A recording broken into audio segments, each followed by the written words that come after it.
ese tipo de personas. Las hay. No, hay personas que se desenvuelven muy bonito, pero ve su comportamiento. Podemos pasarnos diciendo muchas frases aquí, pero yo quiero hablarte bíblicamente cómo es que Dios considera a esas personas que solo están jugando a decir que son cristianos y que quieren seguir coqueteándole al mundo. Vamos a Santiago 4:4. Santiago 4:4. Y ahí está la respuesta.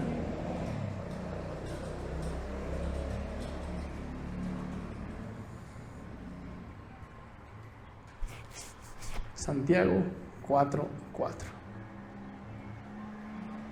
Oh almas adúlteras, ¿no sabéis que la amistad del mundo es enemistad contra Dios? Cualquiera pues que quiera ser amigo del mundo se constituye enemigo de Dios. Gracias. Oh almas adúlteras, dice Santiago, ¿no sabéis que la amistad del mundo es enemistad contra Dios? Cualquiera pues que quiera ser amigo del mundo se constituye enemigo de Dios. Sabemos quién es el príncipe de este mundo, Satanás, de esta tierra. El príncipe de maldad, de pecado, como lo quieras ver.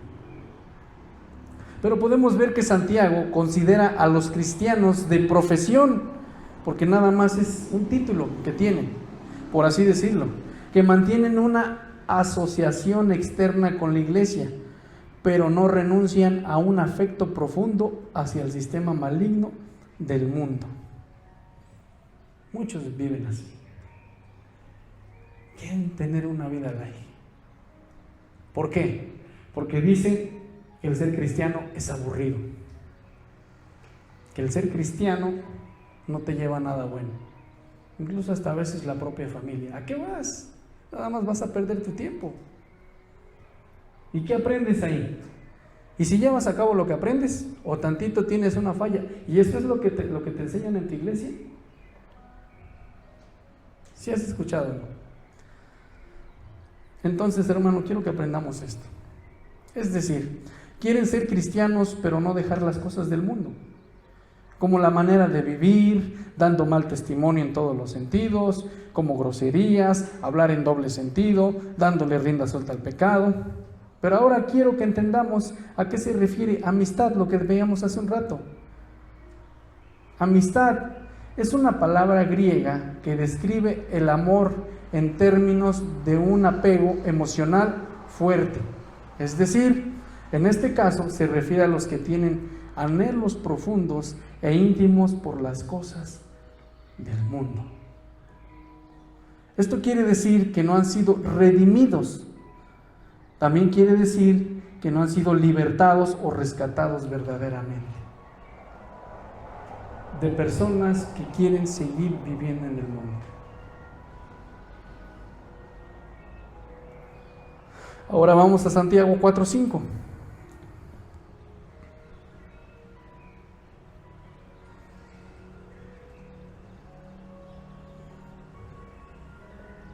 Si alguien le puede dar lectura, Santiago 4:5. ¿No pensáis que la Escritura dice en vano, el Espíritu que Él ha hecho morar en nosotros nos anhela celosamente? Gracias.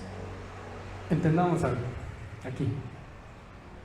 No puede morar en una mitad de nosotros el Espíritu Santo y en otra mitad el diablo. No.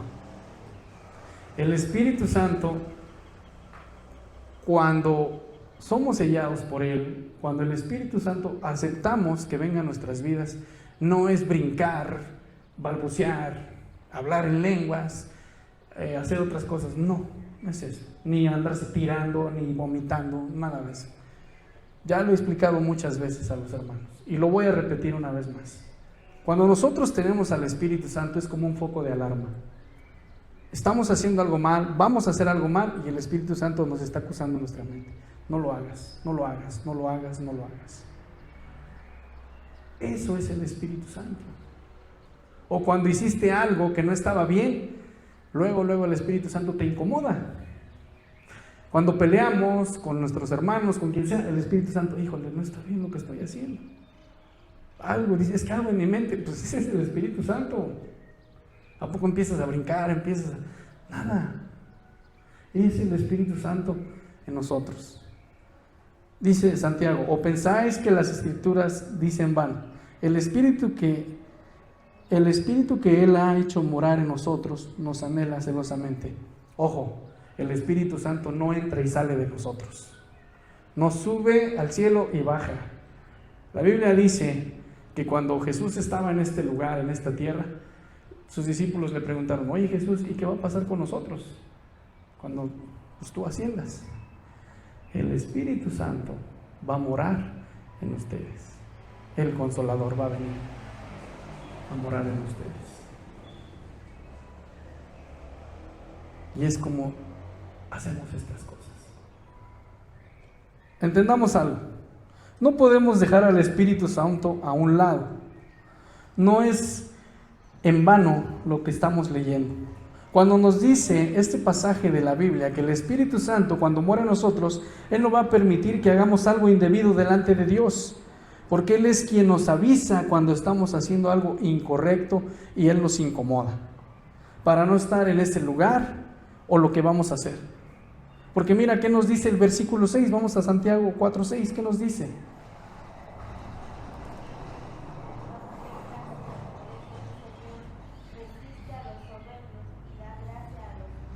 Gracias, hermano. Es decir, que su Espíritu Santo de Dios nos da aún más gracia para que hagamos frente a esos malos deseos. Siempre cuando oramos, he escuchado a muchos hermanos que nada más Padre, Padre, Padre, Jesús, Jesús, Jesús, pero nunca mencionan al Espíritu Santo. Lo dejan a un lado. Es decir, el Espíritu Santo es el que mora en nosotros, es quien nos guía. Y lo dejamos a un lado. Porque también en este versículo nos dice que Dios se opone a los orgullosos, pero muestra su favor a los humildes. ¿Qué eres tú, hermano? ¿Orgulloso o eres humilde? ¿Cómo eres? ¿Cómo es tu vida? ¿Con orgullo? ¿Altivez? ¿No te importa? ¿O eres humilde? ¿Aceptas las cosas? Lo acepto, Señor, perdóname. Sin ti no soy nada y quiero seguir adelante. ¿Cómo eres? Escudriñate a ti mismo. Ahora, quiero que aprendamos esto.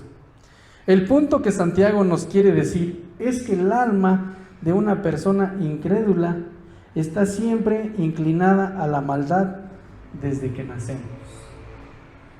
¿Nacemos con el pecado original? Sí. Desde la transgresión de Adán y Eva, o el pecado de Adán y Eva. Sí.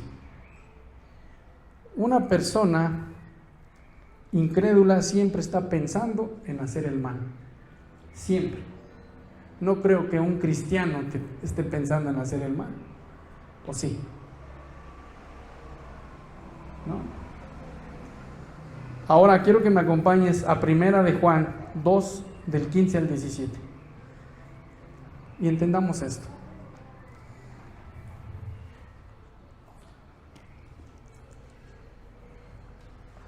Primera de Juan 2:15 al 17. Si alguien le puede dar lectura. No améis al mundo ni las cosas que sean del mundo. Si alguno ama al mundo, el amor del Padre no está en él. Porque todo lo que hay en el mundo, los deseos de la carne, los deseos de los ojos y la vanagloria de la vida, no proviene del Padre, sino del mundo. Y el mundo pasa y sus deseos, pero el que hace la voluntad de Dios permanece para siempre. Gracias. Veamos qué es enemistad contra Dios. ¿Qué entendemos por enemistad? No tiene nada que ver. Lo contrario a la amistad. Lo contrario a algo bien. Enemistad. Incluso puede sonar como guerra, puede sonar como problema, puede sonar como muchas cosas.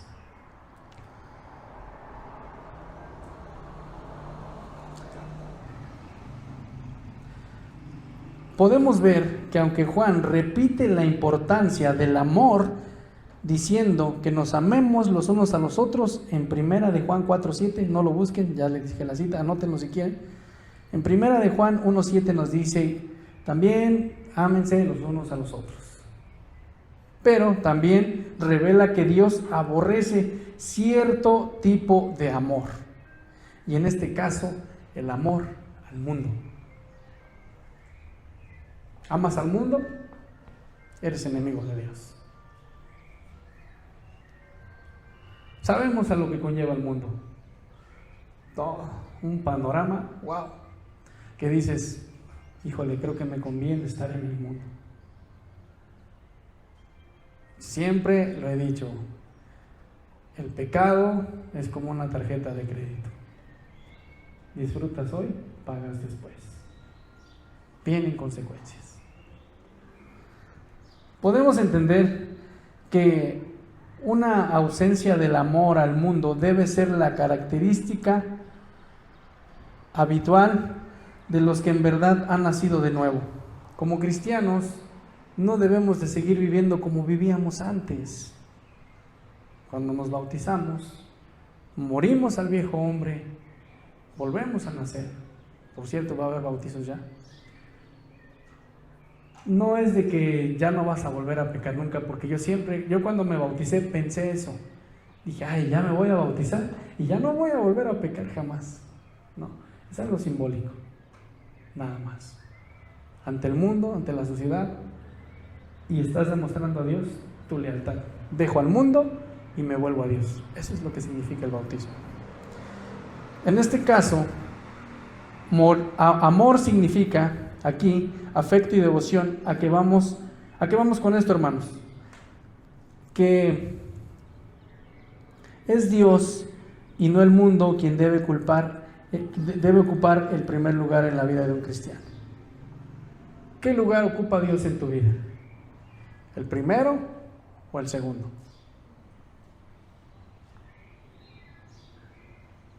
Porque muchos ponemos a nuestra familia, ponemos a nuestra esposa, ponemos a nuestros hijos por encima de Dios.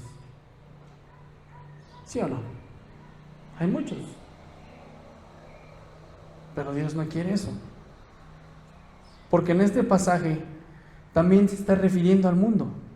Esto no es una referencia al mundo físico como tal, sino se está refiriendo al sistema espiritual invisible de maldad que es dominado por Satanás y todo lo que ofrece en oposición a Dios.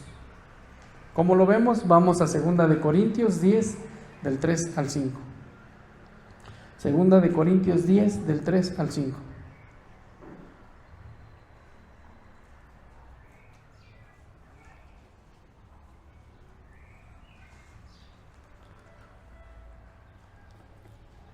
Segunda de Corintios 10, del 3 al 5. Pues aunque andamos en la carne, no militamos según la carne, porque las armas de nuestra milicia no son carnales, sino poderosas en Dios para la destrucción de fortalezas, derribando argumentos y toda altivez que se levanta contra el conocimiento de Dios y llevando cautivo todo pensamiento a la obediencia de Dios. Gracias. En este versículo, hermanos, se está refiriendo a los opositores de Pablo, que en Corinto lo acusaron de andar en la carne. Se refiere a debilidades o pasiones morales. Pablo también le dijeron esto.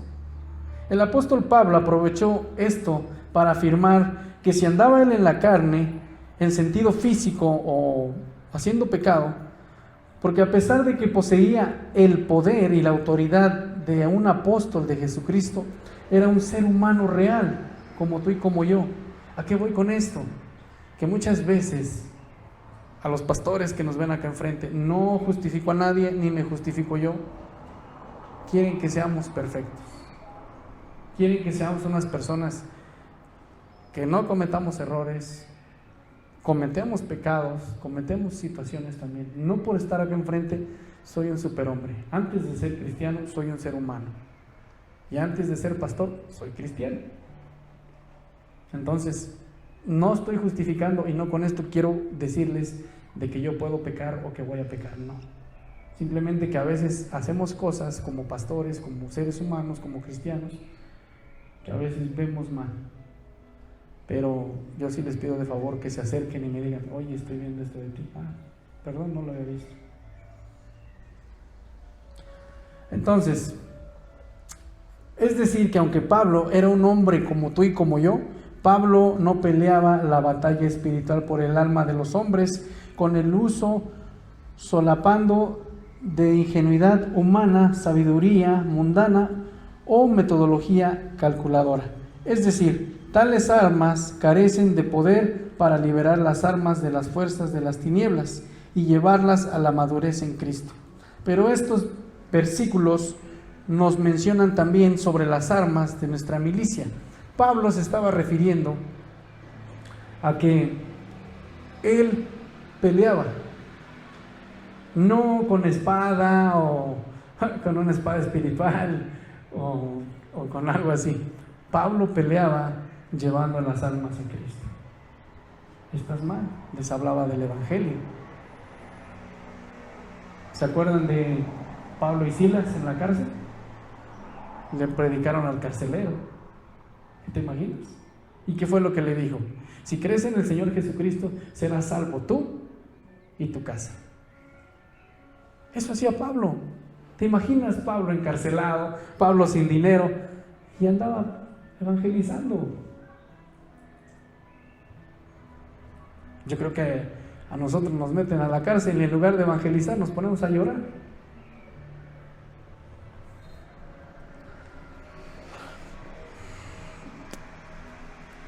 Pero Pablo también decía sobre las armas de nuestra milicia.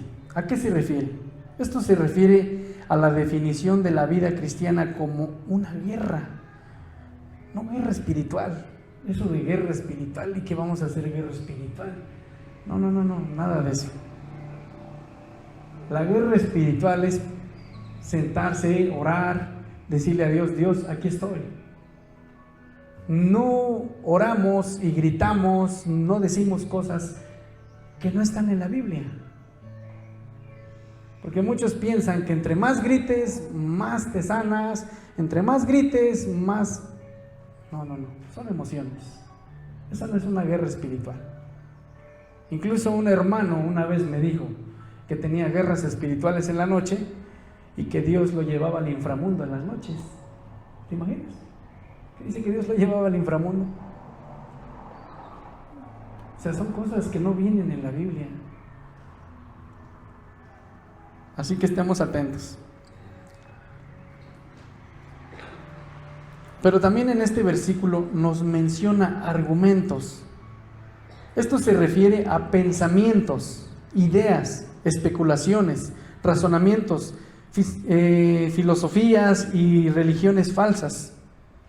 Estas son las fortalezas ideológicas en las que se refugian los hombres para oponerse a Dios y al Evangelio. Esa es la guerra. Nuestra mente. Nos sentimos mal, vamos con un psicólogo, en lugar de ponernos a orar. Queremos que el psicólogo nos arregle nuestra vida. ¿Y dónde dejamos a Dios? O la vez pasada, como les decía, cristianos yendo a visitar a brujos, queriendo que el brujo les arregle su vida, siendo cristianos. Ahora, quiero preguntarte, ¿cómo andas tú, hermano? ¿Eres un cristiano genuino o eres un cristiano entre comillas, que todavía andas coqueteando al mundo? ¿Cómo vives en tu vida? ¿Cómo vives? ¿Te gusta coquetearle al mundo? ¿Te gusta hacerle ojitos al mundo? Como cuando conquistaste a tu esposo, a tu esposa. ¿Cómo vives? Porque recuerda que en un principio leímos que todo aquel que se considera amigo del mundo es enemigo de Dios. Vamos a Santiago 4:6.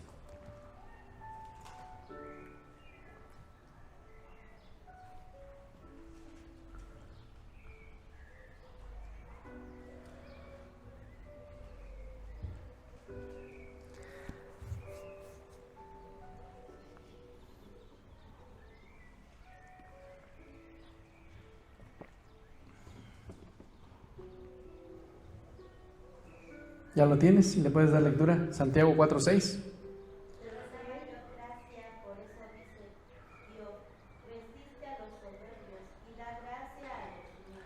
El 7. Someteos pues a Dios, resistid al diablo y huirá de vosotros. Gracias. Aún dentro de lo que hacemos, Él nos da gracia. Recuerda que gracia es un regalo inmerecido, algo que no merecemos, es por gracia.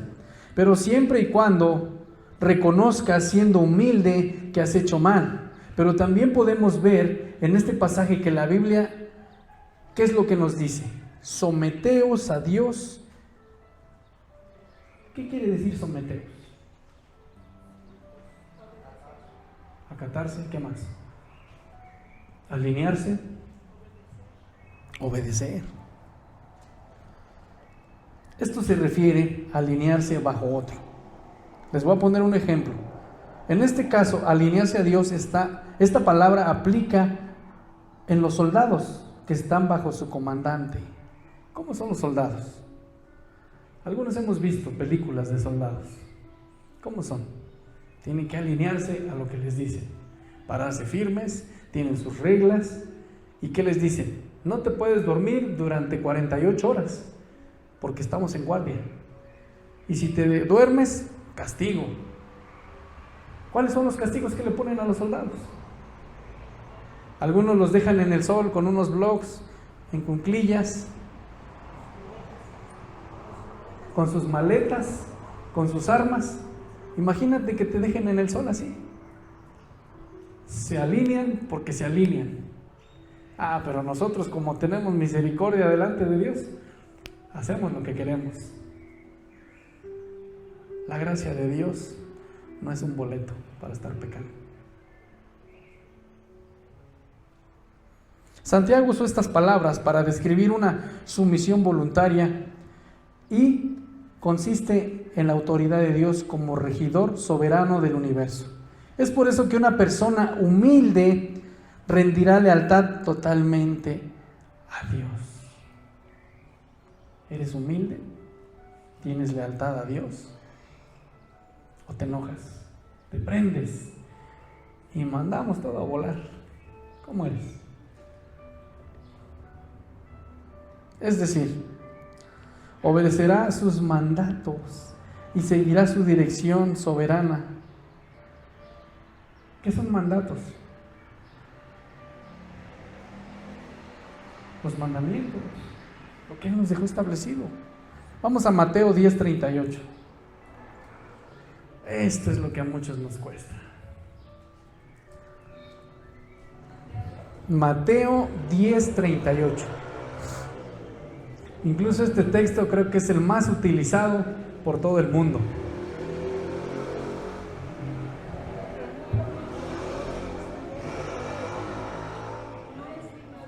Otra vez si lo pueden leer. El que no toma su cruz y sigue en pos de mí, no es digno de mí. Gracias. Tomar nuestra cruz. ¿Qué entendemos? ¿Qué es tomar nuestra cruz? ¿O qué entendemos por tomar nuestra cruz?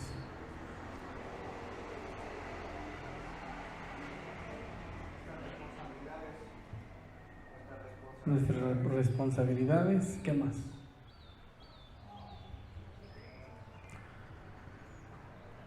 Es identificarnos con Él públicamente y estar dispuestos a enfrentar por causas el sufrimiento y la muerte. Porque también nos menciona Santiago, resistir al diablo y él huirá de vosotros. ¿Cómo vamos a resistir al diablo? Cayendo en sus provocaciones. ¿Qué más? Estando firmes. ¿Qué más? Oración. ¿Qué más? Obediencia, testimonio. Porque muchas veces, ahora sí que le echamos la culpa al pobre diablo. Es que el diablo me hizo caer, me hizo pecar. No, hermano, eres tú que no sabes controlar tu carnota. ¿Sí o no? Siempre he puesto un ejemplo. Muchas veces, porque también le echamos la culpa a Dios. Es que Dios me está tentando, Dios me está probando. Dice la Biblia que Dios no tienta a nadie. El único que tiente es Satanás. Y Satanás no tiene permiso de tocarnos, de hacernos algo, sin que Dios se lo permita. Un ejemplo, la vida de Job. Pero si a nosotros nos gusta seguir en el mundo, seguir coqueteándole al mundo, nunca vamos a hacer nada. Nunca vamos a salir adelante. Este es el otro lado del primer mandamiento, el significado literal de resistir. Es mantener una oposición firme en contra, en este caso de Satanás. Es decir, las personas pueden estar bajo el señorío de Cristo o de Satanás. ¿Bajo quién estás tú? ¿Bajo el señorío de Cristo o bajo el señorío de Satanás? ¿O eres un títere de Satanás?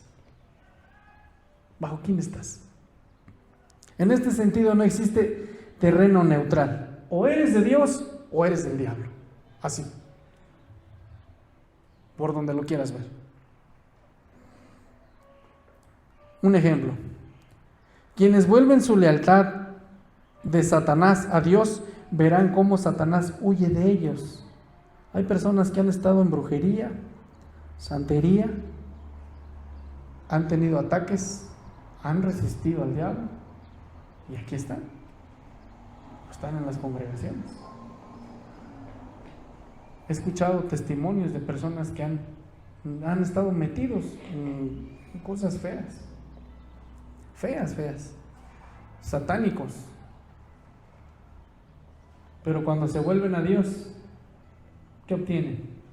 Misericordia. Incluso les han matado a sus familiares por estar en esto del mundo, por meterse en ese con Satanás.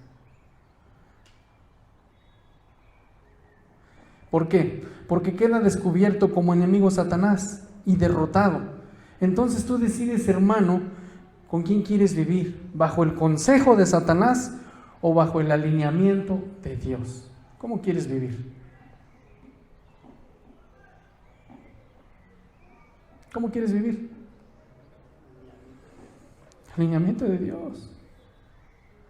Tenemos esa oportunidad de acercarnos a Dios y Él se acercará a nosotros para perdonarnos y limpiarnos de nuestros pecados. Vamos a Santiago 4:8.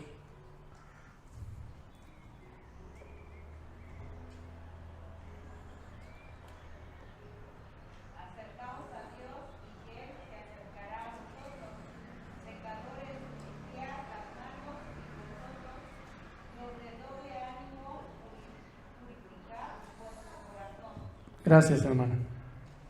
Tal vez te preguntarás a qué se refiere acercaos a Dios.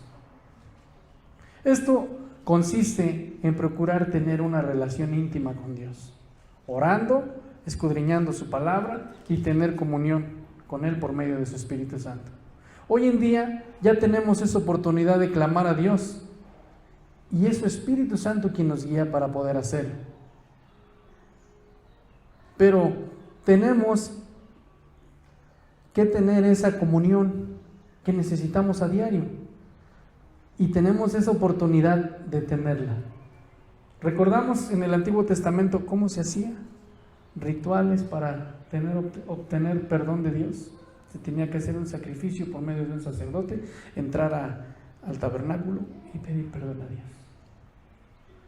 Hoy tenemos esa oportunidad. Pero muchos cristianos siguen viendo a un pastor como los sacerdotes del Antiguo Testamento y dicen: pastor, ore por mí porque usted está más cerca de Dios. Hermano, tú tienes esa libertad. Sí puedo hacerlo, no digo que no, pero tenemos esa libertad. Tú también puedes estar cerca de Dios. A eso me refiero. Ahora, quiero que entendamos esto. La salvación incluye mucho más que someterse a Dios y resistir al diablo. Y no ser de doble ánimo. ¿Has escuchado ese texto que dice que el hombre de doble ánimo es inconstante en sus caminos? Vamos a Santiago 1:6.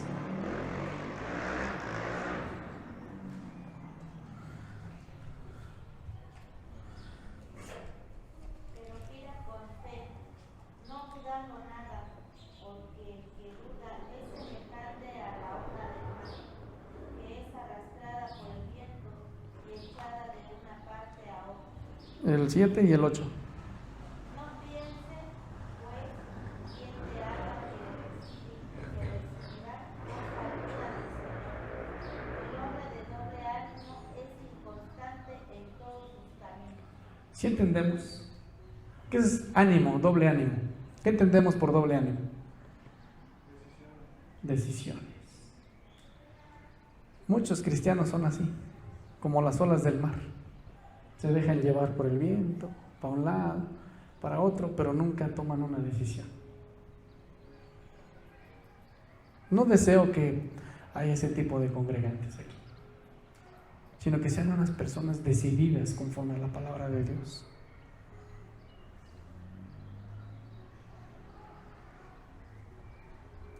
Las olas del mar son inquietas.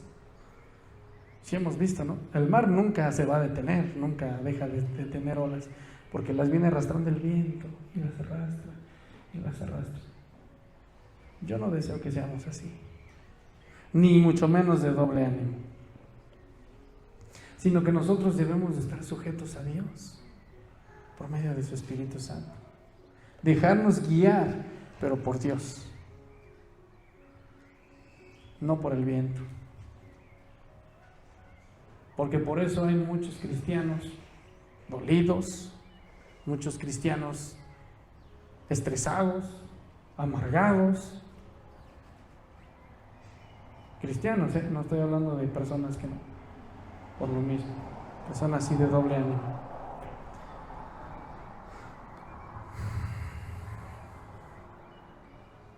No deseo que haya de ese tipo de personas aquí, pensando que están bien y seguir dándole rienda suelta al pecado y pensar que Dios lo deja por desapercibido. Recordemos que tener amistad con el mundo o seguir viviendo en el mundo, nos volvemos enemigos de Dios. Tú decides qué vida quieres seguir viviendo. No deseo que Dios te haga entender de otra manera si estás haciendo algo en tu vida o en tu familia que no agrada a Dios. Es momento de que vuelvas a Dios, pero con una convicción genuina o real, verdadera. Deja de ser amigo del mundo y hazte un hijo de Dios verdadero. ¿Quieres alcanzar misericordia? Recuerda lo que dice en Proverbios 28:13. El que confiesa su pecado y se aparta, alcanza misericordia. Mas el que lo encubre, no prosperará. Ponte de pie. Y por último, acompáñame a Efesios 4:22.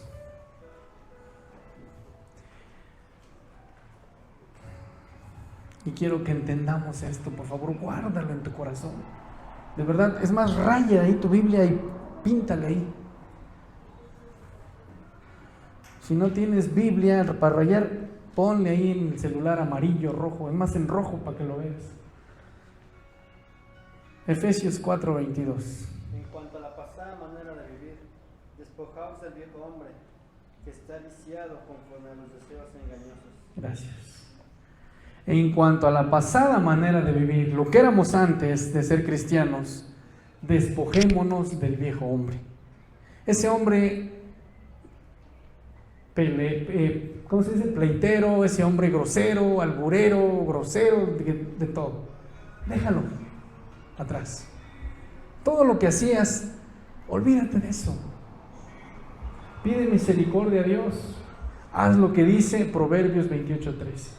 Confiesa tu pecado ante Dios y alcanzarás misericordia. Pero si cubres ese pecado tú solo, no vas a prosperar en ningún camino. ¿Estás dispuesto a hacerlo? ¿Estás dispuesto a hacer ese reto? ¿Sí? Este reto es para valientes y personas que aman verdaderamente a Dios. Y si no estás dispuesto a ser valiente y amar a Dios, no lo hagas. Las consecuencias vienen después. Ya no sigas coqueteando al mundo. Ya no quieras seguir diciendo ser cristiano y seguir embarrado en el mundo. No podemos ser cristianos de doble ánimo.